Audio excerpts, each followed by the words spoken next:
on découvre que les États-Unis, depuis le début de la guerre en Ukraine, ont levé les sanctions dans le domaine énergétique avec la Russie. Il faut savoir que depuis le début de la guerre en Ukraine, l'Amérique commerce avec la Russie dans le domaine de l'énergie, du nucléaire, du gaz, du pétrole, etc.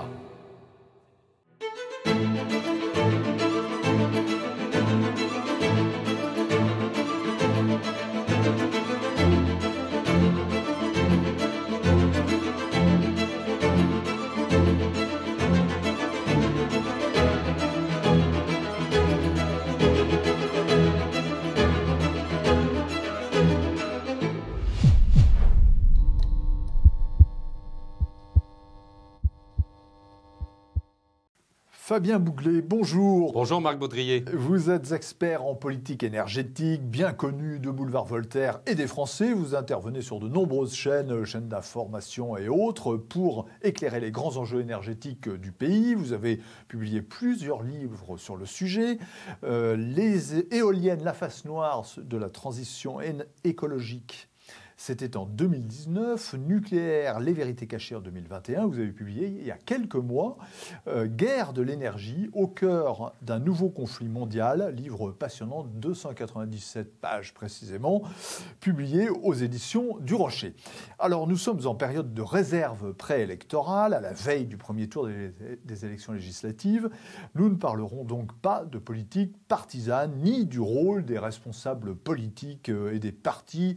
Fabien Bouglet prévenu, mais on peut parler de la France, évidemment, et des grands enjeux énergétiques. Alors, première question, d'abord, les éoliennes se sont multipliées en France, Fabien Bouglet, mais depuis plusieurs décisions judiciaires sont intervenues récemment. On pensait que ça marquait un coup d'arrêt à leur déploiement, et on s'aperçoit que les travaux continuent, que les éoliennes continuent à s'installer. 62 éoliennes en mer, des éoliennes allemandes sont en cours d'installation au large du Tréport, en France. Donc, les décisions de justice, apparemment, n'ont pas suffi. Oui, parce qu'en fait, il faut comprendre, et tout est mentionné dans mon livre « Guerre de l'énergie », qu'en réalité, il faut comprendre ces installations d'éoliennes d'un point de vue géopolitique. Parce que c'est vrai que nos concitoyens sont confrontés dans leur jardin, au bord des mers françaises, au Tréport, vous avez cité, Noirmoutier, Fécamp. Et en réalité, tout cela répond à cet enjeu de cette guerre intra-européenne que je décris dans cet ouvrage. En fait, tout a commencé avec un livre qui s'appelle Energiewende, qui est sorti dans les années 80, qui exposait en Allemagne qu'un autre modèle d'économie était possible sans énergie fossile et sans nucléaire. Et en 1997, lorsque Gerhard Schröder est arrivé au pouvoir grâce aux Grünen, ils ont commencé à déployer deux lois importantes. La loi EGE, qui est la loi de déploiement des énergies éoliennes et panneaux solaires, le subventionnement des éoliennes et des panneaux solaires, et la loi de sortie du nucléaire de l'Allemagne à échéance 2022. C'est-à-dire qu'à 2022, l'Allemagne devait ne plus avoir de réacteurs nucléaires. Avec la guerre en Ukraine, cette échéance de 2022 a été reportée en 2023, et effectivement, l'Allemagne a définitivement coupé tout cordon ombilical avec l'énergie nucléaire en avril 2023. Mais comment est-ce que cette décision s'est répercutée en France ? Eh bien, en fait, le modèle d'Energiewende allemand, c'est-à-dire du Parti socialiste allemand et des Verts, les Grünen, le subventionnement est arrivé simultanément avec la gauche plurielle en France, avec Lionel Jospin, qui, pour gouverner, avait besoin du soutien des Verts, à l'époque, ça s'appelait les Verts, et de Dominique Voynet, qui était ministre de l'Environnement. Et en fait, ce moment clé a été le moment où on a eu l'arrêt de Superphénix, rappelez-vous, ce surgénérateur qui permettait de manger les déchets nucléaires.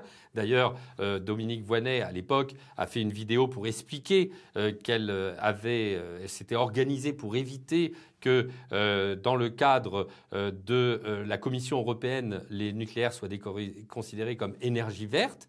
Et ensuite, il y a eu tout un ensemble de lois, loi de sortie du nucléaire, et puis loi de déploiement et de subventionnement des éoliennes à partir de 2001.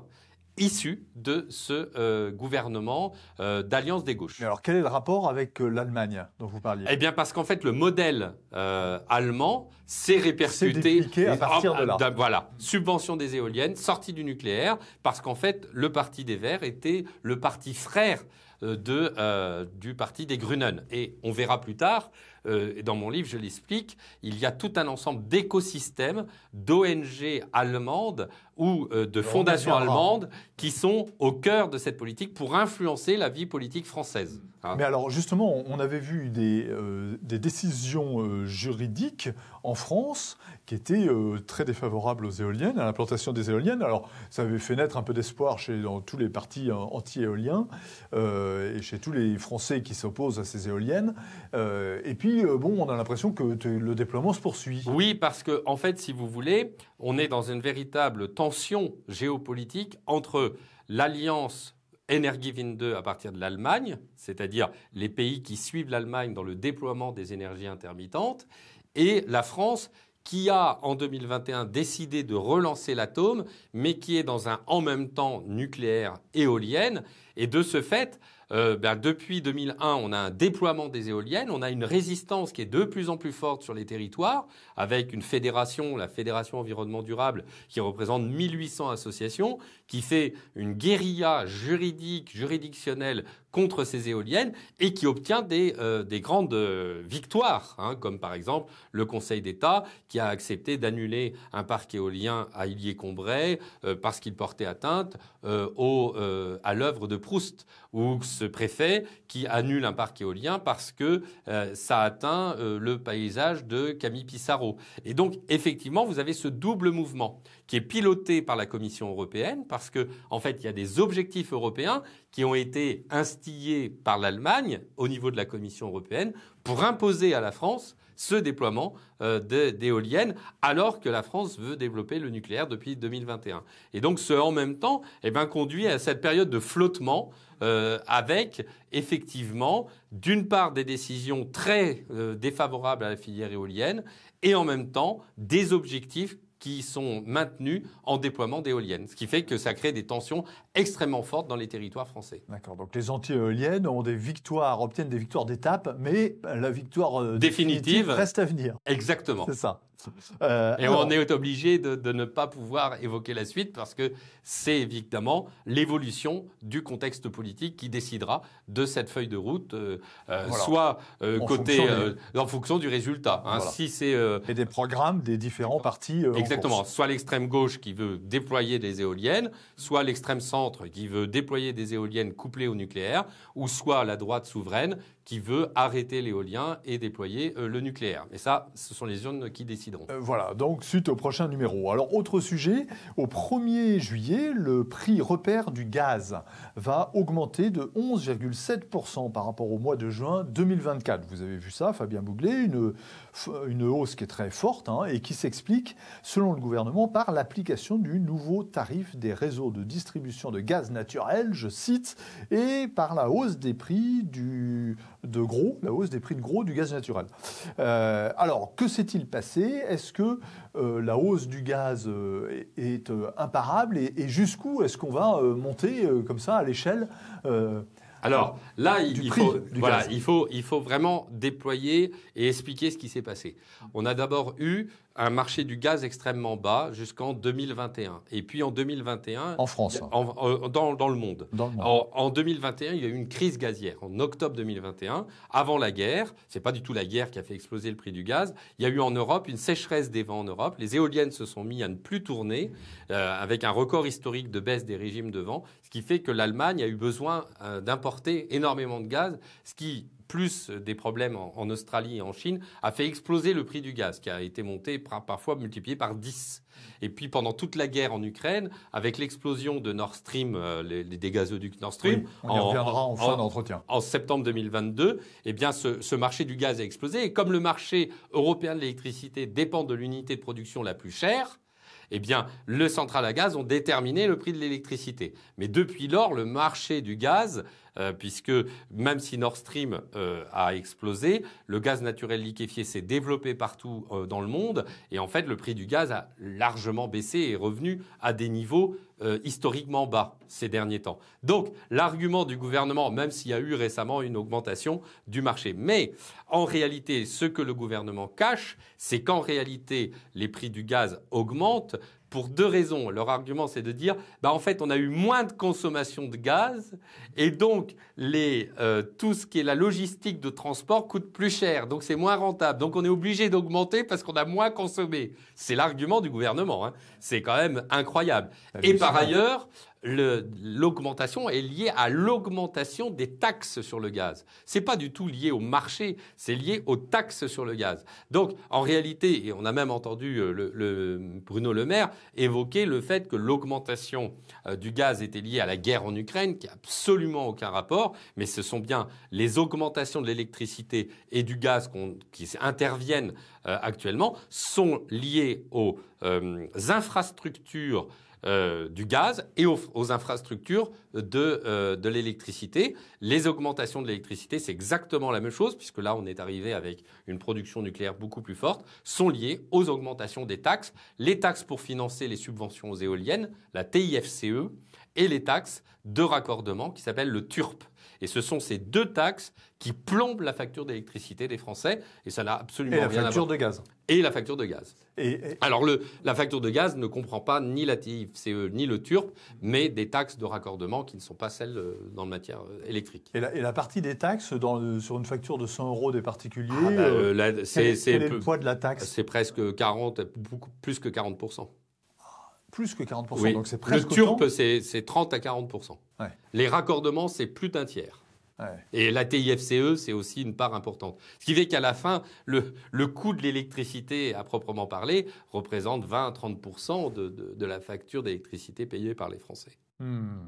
Incroyable. Alors justement, ça fait penser à l'essence et aux taxes sur le carburant. Alors c'est la même chose. Tout n'augmente pas puisque le carburant, lui, il a plutôt baissé, ce qui était plutôt une bonne nouvelle avant les vacances des Français. Ils n'en ont pas tant que ça.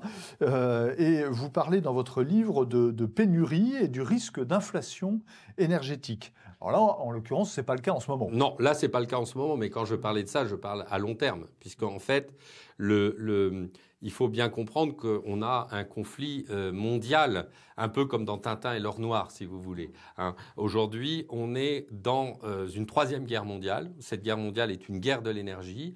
Et j'explique, si vous voulez, que en réalité, la maîtrise des systèmes énergétiques, qu'ils soient électriques ou gaziers ou pétroliers ou nucléaires ou autres, constitue le parfait outil de vassalisation des pays consommateurs.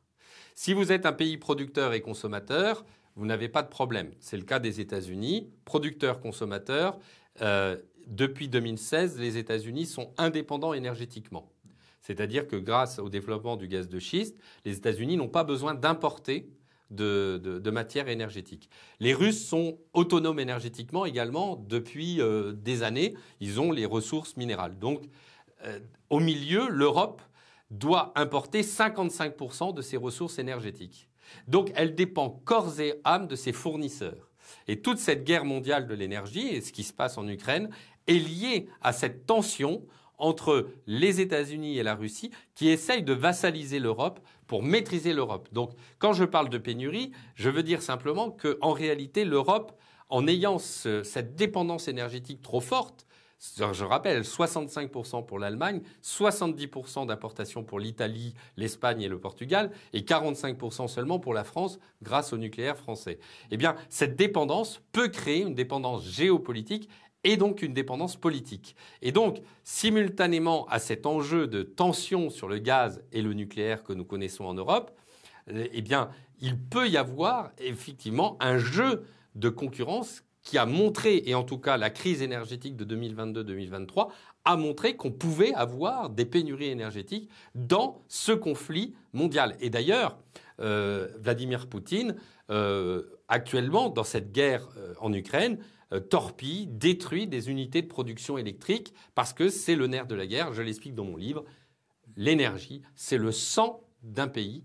sans énergie, il n'y a plus d'économie, il n'y a plus d'activité humaine. Et c'est pour ça que c'est fondamental et qu'il faut avoir conscience de l'importance, l'essentialité de détenir comme la prunelle de nos yeux le système énergétique français qui, justement, depuis ces 20 dernières années, avait été mis à l'abandon.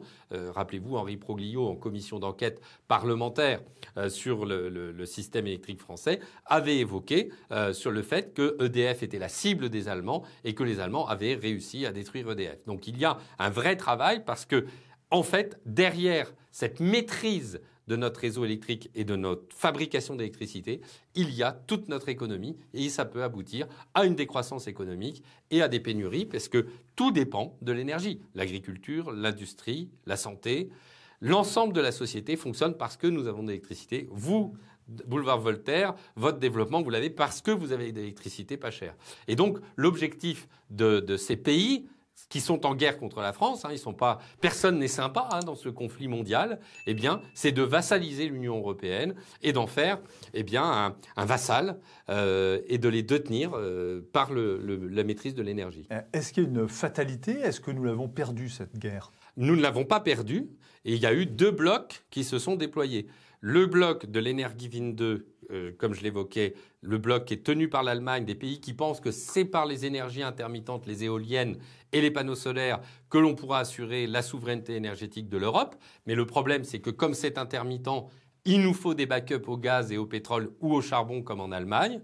Et puis de l'autre côté, l'alliance du nucléaire qui a été déployée par la France, d'ailleurs très bien par Agnès Pannier-Runacher, qui était une excellente ministre de l'énergie, même si elle était favorable aux éoliennes, elle avait a fait un formidable travail en créant l'alliance du nucléaire. Et donc vous avez en Europe cette tension entre l'alliance du nucléaire qui veut déployer le nucléaire en Europe et l'Alliance des renouvelables qui veut déployer les énergies intermittentes pour assurer cette souveraineté. Évidemment, vous aurez bien compris que moi, j'étais dans le camp des énergies nucléaires et je suis même pour la relance du nucléaire en Europe par un plan nucléaire européen, un PNE, qui serait en fait un plan Messmer. Plan Messmer, pourquoi? Parce que le Premier ministre français, en 1974, avait déployé un plan de construction de réacteurs nucléaires, de 56 réacteurs nucléaires. Oui, c'est ça, c'était la politique gaullienne. Exactement. Et ça a débouché sur cette construction de 56 réacteurs qui assurent la souveraineté énergétique de la France. Et donc, ce que je propose, c'est qu'on fasse le même plan à l'échelle de l'Europe. Et ça s'est fait, puisque en 1957, l'Europe, la communauté européenne, s'est créée par 2 traités fondamentaux. La communauté européenne économique, la CEE, à Rome, en mars 1957, et la communauté européenne de l'énergie atomique, Euratom, qui est en fait le traité de création de l'Union européenne que nous connaissons aujourd'hui. Mais alors donc, ça c'est moins gaullien, pardon de vous couper. Oui. De Gaulle avait prévu la souveraineté énergétique de la France et pas de l'Europe. Tout à fait. Mais en fait, ce qui est intéressant... Est-ce qu'avec ce projet européen, on n'abandonne pas notre souveraineté? Pas du tout. Parce qu'en fait, on va déployer l'industrie nucléaire et du coup créer ces liaisons et faire en sorte par l'énergie, puisqu'en fait on développe d'abord notre électricité nucléaire en France et ensuite par le développement de l'électricité nucléaire en France, on exporte notre savoir-faire, on vend notre industrie et on vend nos surplus aux pays voisins. Et d'ailleurs, la France fait des surplus dans la balance commerciale grâce à ses exportations d'électricité. Et c'est la raison pour laquelle il ne faut surtout pas sortir du marché européen de l'électricité, puisqu'en fait, nous vendons et nous faisons des milliards en exportant notre électricité. Faire un plan nucléaire européen, comme la France de Gaulle et du commissariat à l'énergie atomique avait développé après la Seconde Guerre mondiale, permet au contraire de créer des emplois délocalisables et de déployer notre industrie et donc d'assurer des liaisons politiques avec les pays qui dépendront de notre industrie nucléaire. Donc, au contraire, c'est assurer le déploiement d'une Europe des nations avec le nucléaire français, contre les éoliennes allemandes. Et Dieu sait si nos exportations ont bien besoin Exactement. De produits. Je rappellerai une chose importante. Exporter. Le nucléaire, c'est 400 000 emplois directs, indirects et induits. Et donc là, actuellement, les quelques réacteurs qui vont être en construction, déjà, il y a des emplois, ça emploie dans Framatome, Orano, qui sont les fabricants nucléaires, créent des emplois non délocalisables. Donc c'est ça qui est formidable. Plutôt que d'acheter des éoliennes allemandes, on crée des centrales nucléaires françaises. Alors, on va décentrer, partir un peu plus loin, notamment aux États-Unis. On en a parlé tout à l'heure avec les 3 blocs. Les États-Unis sont en pleine campagne présidentielle où Trump s'oppose à Biden. Vous, dans votre livre, vous avez un chapitre qui se consacre aux États-Unis, l'Empire US contre-attaque, dites-vous. Oui. Quel effet... L'Empire contre-attaque. L'Empire américain contre-attaque. Quel effet pour la France et les factures énergétiques des Français? Ah ben, ça a un impact considérable parce que, en fait, il faut comprendre que le nucléaire français est la cible des Américains. Il avait été avec le rachat d'Alstom, rappelez-vous, le rachat d'Alstom et des turbines Arabelle. Et là, tous les républicains, et en particulier Donald Trump, sont en train de prévoir des lois extraterritoriales contre le nucléaire français. Il faut bien comprendre ça. Il faut savoir que nous avons des relations et le nucléaire russe et le nucléaire français ne font l'objet d'aucune sanction économique mondiale. Et donc, nous continuons à faire du business avec les Russes sur le thème du nucléaire. Et l'objectif des Américains, c'est de nous couper complètement du nucléaire russe, alors que nous avons des coopérations. Et l'ambassade de France aux États-Unis vient d'informer, et c'est depuis la sortie de mon bouquin, que tout un train de lois extraterritoriales américaines allait s'appliquer pour sanctionner le nucléaire français. En particulier Framatome. L'autre jour, Framatome a été hacké aux États-Unis. Et pendant ce temps, les Américains, et ça je l'ai dévoilé récemment, ont levé, dans le cadre du Trésor américain et du Bureau des sanctions, c'est sur le site du Bureau des sanctions, eh bien on a découvert, et j'ai découvert, je l'ai, même Libération même a confirmé mon information, on découvre que les États-Unis, depuis le début de la guerre en Ukraine, ont levé les sanctions dans le domaine énergétique avec la Russie. Il faut savoir que depuis le début de la guerre en Ukraine, l'Amérique commerce avec la Russie dans le domaine de l'énergie, du nucléaire, du gaz, du pétrole, etc. C'est prodigieux. C'est-à-dire que pendant que l'Europe se coupe de la Russie, eh bien, l'Amérique fait du business, peut même acheter, on peut même aller, je n'ai pas de preuves, mais on peut même aller dans la chose incroyable, que la Russie vende des méthaniers de gaz naturel liquéfié russes à des Américains, et que, puisqu'ils peuvent échanger et commercer, et que les Américains nous vendent le contenu de gaz naturel liquéfié sous drapeau américain à la France. Ça serait le pompon. Mais c'est possible. Pour l'instant, c'est une hypothèse. Mais c'est tout à fait faisable. Ouais. Quand vous parlez avec des techniciens, par contre, ce que vous assurez, c'est qu'il y a un commerce énergétique entre la France, entre les États-Unis et la Russie. C'est ça. Ah, ouais. Ah mais ça, ils achètent des milliards. Là, ils ont acheté cette année 1 milliard d'uranium enrichi à la Russie. Ils continuent le commerce et ils ont levé les sanctions depuis le début de la guerre. Et d'ailleurs, ça a été confirmé par Libération. Donc c'est la parole d'Évangile. Alors, je suis pas sûr. mais on va le prendre pour cette fois-ci. Pour une fois, ils ont eu un clair de génie. Voilà. Alors, non, mais c'est tout à fait lié. Il y a eu dans cette guerre de l'énergie un épisode marquant, vous y avez fait référence tout à l'heure. Le 26 septembre 2022, en mer Baltique, les gazoducs Nord Stream ont explosé sous l'effet d'une violente charge explosive. Ça a provoqué d'importantes fuites de gaz. On se souvient de ces images de bouillonnement à la surface de la mer. Et on a accusé la Russie, mais les agences de renseignement occidentales, aujourd'hui, penchent plutôt, dit-on, pour un commando ukrainien qui serait responsable de cette attaque. Alors, il faut être prudent, évidemment, sur ces faits qui font partie d'un tas de spéculations. Mais en attendant, comment est-ce que vous analysez ça? Est-ce que c'est un épisode de cette guerre de l'énergie dont vous parliez? C'est l'épisode majeur. Je fais commencer cette Troisième Guerre mondiale par cet épisode. Et c'est un épisode fondamental. Parce qu'il est lié à la guerre en Ukraine. Il faut expliquer. De toute façon, peu importe la façon dont s'est fait le sabotage. De toute façon, il y a des hiérarques américains et il y a même le président Biden qui était avec Olaf Scholz dans une conférence de presse en février 2022 qui a dit si la Russie envahit l'Ukraine, c'est-à-dire envoie des tanks et des hommes sur le territoire ukrainien, il n'y aura plus de Nord Stream 2. La journaliste lui dit qu'est-ce que vous comptez faire ? Et il répond, Biden, « Je puis vous assurer que nous sommes en mesure de le faire. » Et Nuland, qui était une collaboratrice du département américain, avait dit la même chose quelques mois auparavant. Donc, les Américains avaient... Il y a des petits extraits filmés. Voilà, c'est tout à fait sourcé, documenté. Et pourquoi c'est important ? Parce que les États-Unis, depuis la révolution orange et la révolution du Maïdan de 2014, ont fait de l'Ukraine un pays phare de l'arrivée de l'Occident et des États-Unis, un porte-avions américain en Europe de l'Est. Et il faut comprendre que l'Ukraine est le pays de passage historique du gaz russe vers l'Europe. L'Allemagne a besoin du gaz pour son économie et son industrie.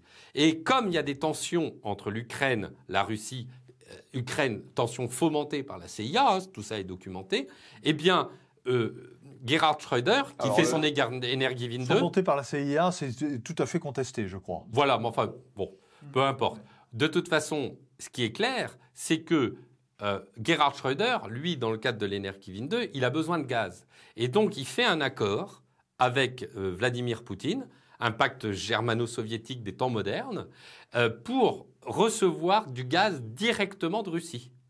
Et il devient le patron de Nord Stream 1. Et donc, il y a le premier gazoduc Nord Stream 1 qui est construit entre la Russie et l'Allemagne, d'envoi direct, et qui n'est plus du coup sous domination américaine.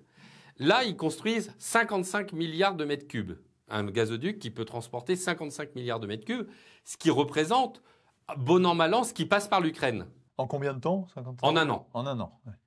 Sauf que Nord Stream 2, c'est 55 milliards de mètres cubes supplémentaires. Et à partir du moment où Nord Stream 2 est construit, la Russie n'a plus besoin de passer son gaz par l'Ukraine. L'Ukraine ne devient plus un lieu stratégique. Et donc, pour les États-Unis, le fait qu'il y ait une voie de passage obligée entre l'Allemagne et la Russie du gaz est un outil de vassalisation. Et donc, on retrouve dans la documentation doctrinale américaine le fait que Poutine utilise le gaz comme une arme de domination de l'Europe via l'Allemagne. Et donc, ça, c'est insoutenable pour les États-Unis, parce que les États-Unis promeuvent le gaz de la liberté, ce qu'ils appellent dans leur dialecte, et Donald Trump en parle, ses collaborateurs en parlent, le freedom gas, les molécules de la liberté. Et un de ces hiérarques qui vient négocier l'achat par l'Europe de gaz naturel liquéfié, en 2019, fait une intervention en disant, en 2019, il dit, 75 ans après avoir libéré l'Europe de l'Allemagne nazie, nous venons libérer l'Europe non plus avec de jeunes soldats américains, mais avec du gaz naturel liquéfié. Ce n'est plus le débarquement par des jeunes Yankees, c'est le débarquement par méthanier. On voit bien, en réalité, au travers de ce gazoduc Nord Stream 1 et 2, que le cordon ombilical, par sa destruction, le cordon ombilical économique et politique est coupé entre la Russie et l'Europe, qui était sous domination, aux yeux des Américains, russe. En coupant, du moins, la destruction de Nord Stream 1 et 2 est opportune pour les États-Unis, qui, de ce fait, peut massivement vendre son gaz naturel liquéfié américain. Pourquoi ? Parce que l'Europe crée des sanctions économiques contre la Russie et se voit démunie des ressources énergétiques de l'Europe, de la Russie. Et donc, les États-Unis, profitant du renchérissement de l'énergie à cause de la dépendance du gaz russe et qui devient maintenant une dépendance américaine, en profitent pour développer l'Inflation Reduction Act, qui est un ensemble de lois pour aspirer les entreprises industrielles européennes qui sont démunies face à un surenchérissement du coût énergétique en Europe. C'est passionnant. Fabien Bouglet, je rappelle que vous êtes l'auteur de Guerre de l'énergie au cœur d'un nouveau conflit mondial, publié aux éditions du Rocher. 2 dernières questions avant de finir déjà cet entretien. D'abord, certains acteurs, notamment les ONG, on peut les citer, Greenpeace, WWF, Réseau Action Climat. Réseau Action Climat. Réseau Action Climat, c'est le consortium de 20 ONG, dont WWF et Greenpeace. Voilà, plusieurs ONG antinucléaires sont financées, d'après vous, par des lobbies du pétrole. Alors, est-ce que vous avez les preuves de ça ? Bien sûr. Et quelle signification est-ce que ça a ? Comment est-ce qu'il faut lire ce financement de ces ONG ? Pas que le pétrole. Vous avez d'un côté WWF qui a créé une fondation commune avec Gazprom en Allemagne. Et donc, on a le communiqué de presse de Gazprom et WWF qui crée une fondation commune dont le président et le président de WWF. Ça explique pourquoi Pascal Canfin, qui était patron de WWF en France, adore le gaz. Hein, il parlait du gaz de transition en disant le nucléaire doit être décarboné, mais on peut aussi développer le gaz. Donc vous avez une partie des ONG qui sont financées par la Russie, une autre partie par les pétroliers américains, et en particulier la fondation Rockefeller.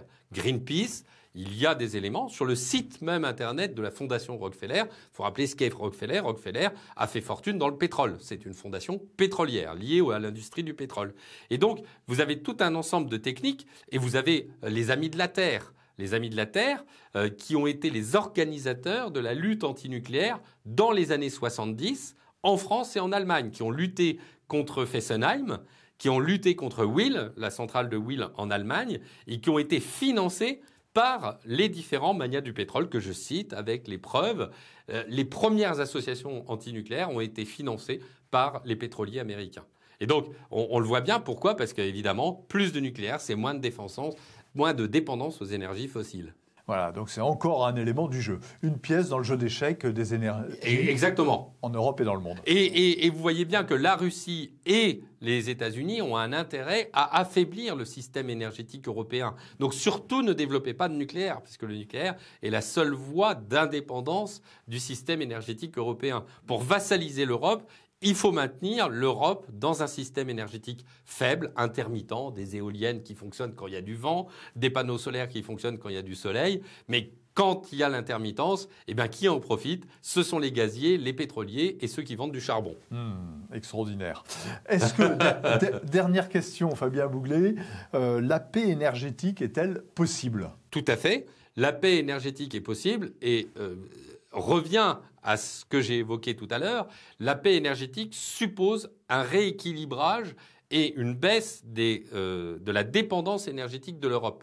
Donc la paix énergétique est possible si l'Union européenne, redéveloppe sa souveraineté énergétique. Et c'est pas avec quelques éoliennes allemandes et maintenant chinoises qu'on fera ça. Elle le sera avec le nucléaire et en particulier le nucléaire de nouvelle génération, les fameux réacteurs à neutrons rapides que nous avons abandonnés à 2 reprises. Le premier avec la fin de Superphénix et le deuxième avec la fin d'Astrid en 2019 lorsqu'on a abandonné cette technologie incroyable pour laquelle la France avait 30 ans d'avance. Donc il faut un plan nucléaire en France, un plan Mesmer 2, ça peut être un nouveau plan. Un plan en Europe pour redévelopper notre industrie nucléaire en Europe, l'industrie française. Et il faut en même temps utiliser les financements que nous avons pour créer le nucléaire de nouvelle génération. C'est possible, nous l'avions construit il y a 30 ans, nous pouvons le reconstruire. Il y a plein d'ingénieurs qui sont prêts à le faire. C'est le nucléaire durable. Et en plus, ce nucléaire permet d'utiliser les déchets nucléaires des autres centrales nucléaires. Donc c'est parfaitement vertueux. Il n'y a plus qu'à le faire. Merci Exactement. Fabien Bouglet. Je rappelle votre livre « Guerre de l'énergie au cœur d'un nouveau conflit mondial » aux éditions du Rocher.